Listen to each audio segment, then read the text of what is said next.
We're really starting to see these golf games now on the Famicom.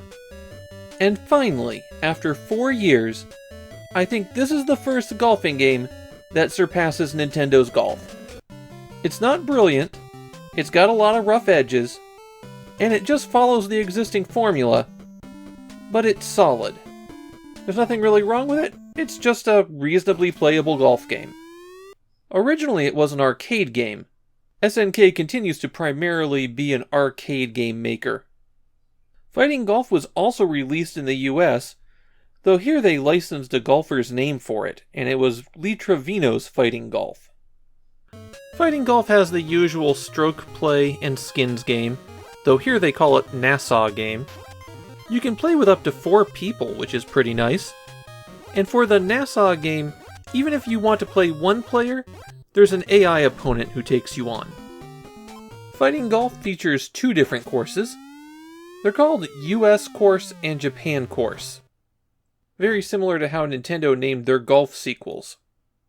You have to choose which golfer you're playing as when you start the game, and they act as a difficulty level.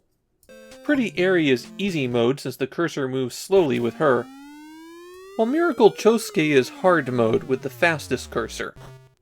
When you're making a shot, you have to hit the B button to bring up a cursor so that you can aim, and while that cursor is there, you can press the A button to see different views of the map.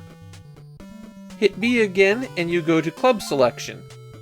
While you have a full bag of clubs, the game only lets you pick through 4 of them at a time.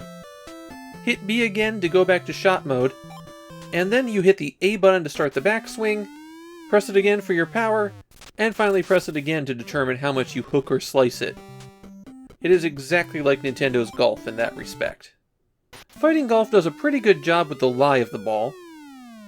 There's 3 different densities of rough and 2 different lies in the bunker, and all of those have a different effect on the behavior of the ball.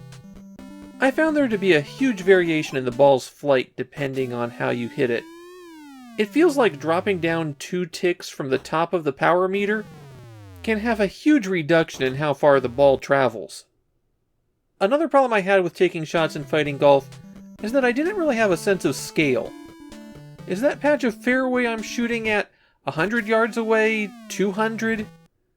It can be tough to tell.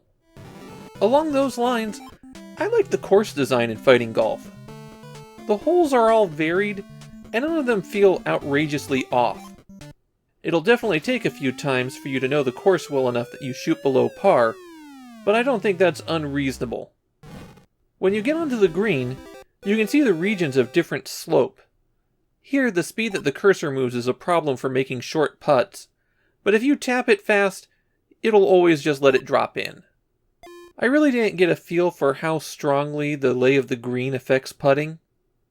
That's another thing that would have to come with practice. There's one nitpick I have with Fighting Golf, and that's your view of the ball's flight. It has a tendency to shoot off at weird angles when you hit it, and that extends to the course views that you watch as it comes down. I know they were trying to put some graphical flourish on this one, but I think it would have been better without it.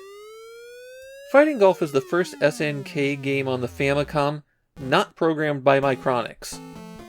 They finally moved their development in-house. And we're seeing the results immediately because this is a much better game than what we've seen from SNK so far. Okay, in the end it's still just golf, but I think it's the best golf game on the Famicom to date. We're going to see better, but there's nothing really wrong with Fighting Golf.